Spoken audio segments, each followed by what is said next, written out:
కల్వకుంట్ల కవిత గారు కుటుంబం పక్కన పెట్టిందని పార్టీ దూరం పెట్టిందన్న ఫ్రస్ట్రేషన్లో ఇష్టం వచ్చినట్టు మాట్లాడుతుంది. ఇలా కాంగ్రెస్ పార్టీ దళితుల్ని దూరం పెడుతుంది, దళితుల్ని అవమానం చేస్తుందని చెప్పినటువంటి కవిత గత 10 సంవత్సరాల్లో మీ పార్టీ అధికారంలో ఉన్నాడు. దళితుల్ని ముఖ్యమంత్రి చేస్తా అని చెప్పి దగా చేసినటువంటి ప్రభుత్వం ఇది. దళితులకు 3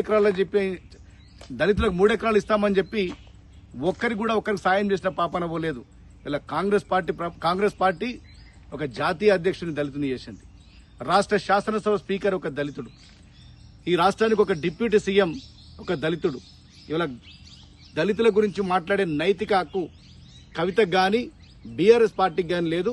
తక్షణమే క్షమాపణ చెప్పవలసిందిగా నేను కోరుతున్నాను.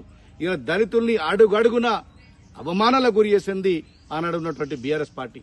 ఆనాడు డిప్యూటీ సీఎం ఉన్నటువంటి తాటికొండ రాజయ్య ఇలా మీకు పోటీగా వస్తుందని చెప్పి, మీతో సరిసమానంగా కూర్చుంటుందని చెప్పి ఏ కారణం లేకుండా బర్తరఫ్ చేశారు. దళిత మంత్రి అయినటువంటి కొప్పుల ఈశ్వర్ను ప్రెస్ మీట్ లో కూర్చోకుండా అవమానాలకు గురి చేసింది ఆనాడు ఉన్నటువంటి మీ ప్రభుత్వం.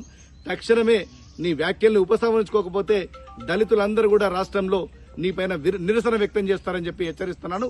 తక్షణమే ముఖ్యమంత్రి రేవంత్ రెడ్డి గారికి బహిరంగంగా క్షమాపణ చెప్పాలి కవిత గారు, లేదంటే అడుగున నువ్వు ఎక్కడికైనా దళితులు మొత్తం నిన్ను అడ్డుకుంటారని చెప్పి నేను హెచ్చరిస్తున్నాను.